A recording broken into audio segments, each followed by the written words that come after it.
জালিমের সামনে যদি কেউ সত্য কথা বলে, জালিমকে সহযোগিতা না করে, জালিমের মিথ্যাকে সত্য বলে মানুষের কাছে চাপিয়ে না দেয়, প্রকাশ না করে, বরং জালিমের সামনে সত্য কথা বলে, তার ব্যাপারে রাসূল সাল্লাল্লাহু আলাইহি সাল্লাম কি বলেছেন? জালিমের সামনে সত্য কথা বলার পুরস্কার কি? রাসূল সাল্লাল্লাহু আলাইহি সাল্লাম তাকে কি পুরস্কারের ঘোষণা দিয়েছেন?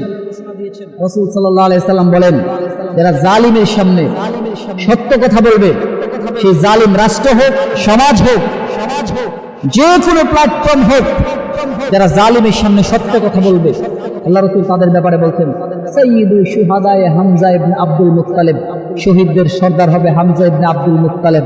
ওয়া রাজুলুন, ওই ব্যক্তি কামা দাঁড়ালো ইলা ইমামিন জায়ের, স্বৈরাচারী সত্যাচারী জালিমের সামনে দাঁড়িয়ে বলল, যেটা সত্য, এটা মিথ্যা, এটা হক, এটা বাতিল।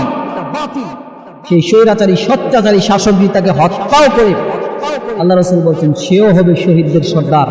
সুতরাং আমাদের উচিত জালিমের সামনে বুককে টানা করে, মাথাকে উঁচু করে, শরীরের সমস্ত শক্তিকে সঞ্চয় করে সমস্ত জালিমদের সামনে সত্য কথা তুলে ধরা। যে যে প্ল্যাটফর্মে আছেন, যে যে রাজনীতি করেন, যে যে সমাজ ব্যবস্থার অংশ আছেন, আপনি হকের ওপর থাকেন, সত্য কথা বলেন, জুলুমের বিরুদ্ধে আপনি দাঁড়ান, জালিমের বিরুদ্ধে আপনি দাঁড়ান। আল্লাহ রাসূল বলেছেন, আপনাকে শহীদের মর্যাদা আল্লাহ সুবহানাহু ওয়া তাআলা দান করবেন।